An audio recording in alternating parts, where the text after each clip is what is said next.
Hello everyone, in today's video I'm going to walk you through how to change your age on Discord. Now you cannot do this through the Discord app.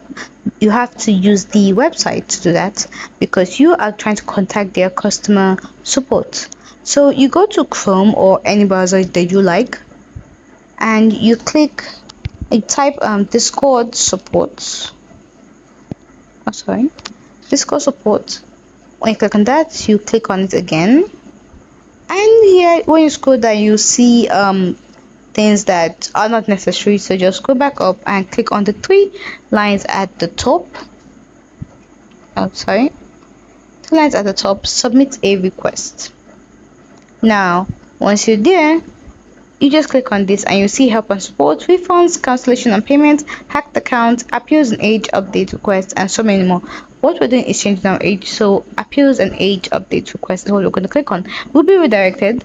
So we just submit a request.